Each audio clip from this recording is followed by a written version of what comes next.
In the last video, we had a little bit of a review of classical economics, and then we talked about how Keynesian thinking was a departure, especially, and why it might have made sense in the context of the Great Depression, where the economy was operating well below its potential.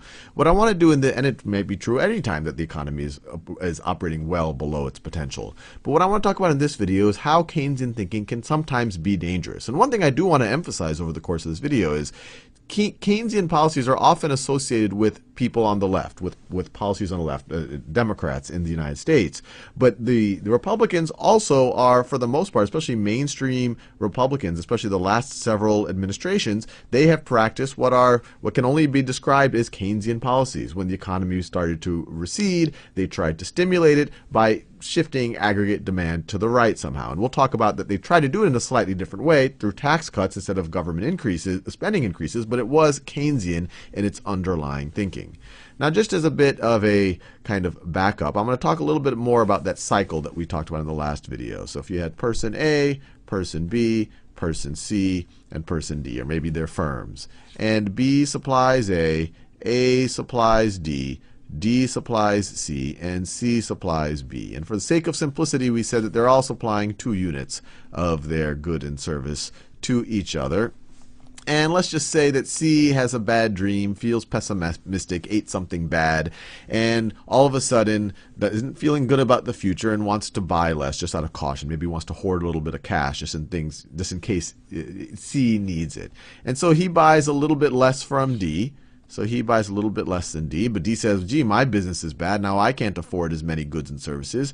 Buys less from A does the same thing from B, and then B's business is bad, so buys less stuff from C, goods and services from C, and now C feels like they're psychic. But even though we see that it was actually a self-fulfilling prophecy, that C's pessimism actually led to that reality actually occurring. And in a worst case, it actually could get worse and worse. He could say, wow, I was pessimistic and I was right. My business actually did get bad. Maybe it even got worse. Maybe it got worse than C had expected. And then C could then say, well, I'm going to buy even less. Maybe I'm only going to buy a half from D.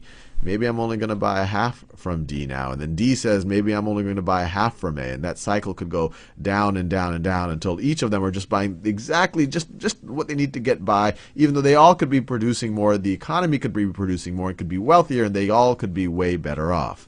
And so this is, at least in my mind, a pretty good description of what happens in depressions, especially the Great Depression.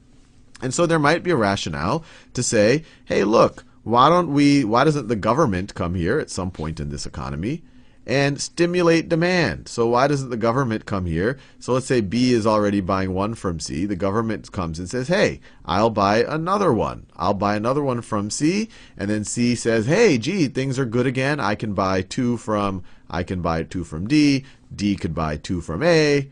And then A can buy 2 from B. And then B can buy 2 from C. And so things have kind of gotten back to their potential state. The economy is revving. Now, in an ideal state, the government would say, hey, my work is done now. I can now take a step back.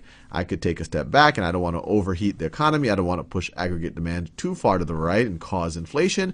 And so they will take a step back. Now, the danger here is that this is not so easy for governments to do. This was some type of stimulus, some type of government spending, although maybe it was a tax decrease, so maybe B could have increased their demand. But either way, once you do a policy like this, and let's say it was government spending, it's very hard to unwind. This government spending might have been for a project that some people like. It might have employed many, many people. Those people are voters. They're not just going to sit there while you cancel this government project. And so there's a risk that maybe there is a justification for Keynesian policy, but when it's time to undo that Keynesian policy, to undo that stimulus, it's very hard to do it. It's kind of a sticky policy. And so what you might have is when times are bad, you do Keynesian stimuli, but then when times are good, you're not willing to undo it. And if that Keynesian stimuli involves more and more deficit spending or more government spending, then the government size is just going to grow relative to the economy, or the deficit is just going to go relative to the economy, and you're never going to unwind it because the unwinding is unpopular. And I want to be clear that this is true of both the left and the right. In the stereotypical sense, the left might say, hey, let's do a Keynesian stimulus by spending more, so the government spends more, and let's hold our revenue constant, our tax revenue, let's hold it constant. And so obviously the government would have to borrow more money to fund this, or sometimes they might even increase taxes if they actually wanted to be more purist about it. But this is the variety that you see. And this would be a true stimulus. This is using the fiscal lever to put more demand in the economy. But on the right, you often see the other side. You see taxes being lowered, essentially saying instead of the government spending it, why don't we let people decide where to spend it, and they might spend it in a more efficient way. But it's going to be a stimulus because spending is held constant. And then you have the double where you do both sides of it, where you lower the taxes, you lower the inbound revenue, and you increase spending. And this is true. This has been done by both Republican and Democratic administrations, lowering taxes, but then going and starting a hugely expensive war. And obviously this will increase deficits. And there might even be a justification for doing any of these, a Keynesian justification, if the economy truly is operating well below its potential. The tough thing is it might be justified. You actually don't know exactly where that potential is, and you might not be able to unwind this once you get to your potential, and then you might overheat the economy, might lead to inflation, and that actually might undermine the productivity of the actual economy. The other negative of a Keynesian mindset is what happens over the long run. In the short run, this might make a lot of sense. Let's prime the pump. Let's get this cycle to happen in the right way again. But in the long run, it's essentially just trying to get people to consume and consume more. You'll often hear when the economy slows down a little bit, you'll hear the president, you'll hear politicians say, hey, we're just trying to get people to spend more through some combination of these Keynesian policies. We're going to lower taxes, or we're going to increase spending.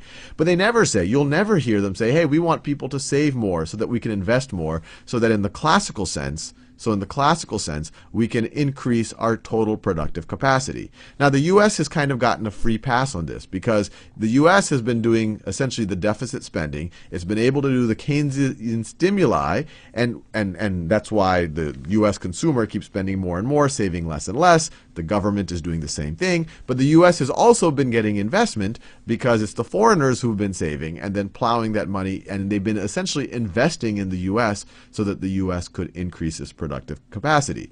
But that is a risk for a country. If it's not blessed with that kind of free pass that the U.S. has gotten for the last several decades, is that when you have some resources, so in a given year you have some resources, let's say it's your time, you could either hunt and eat rabbits, or you could spend your time to invent new rabbit trapping devices. So this is kind of the hunting and eating the rabbits, and this is spending some time to go and figure out ways to be more productive at hunting rabbits, building some bow and arrows or something like this.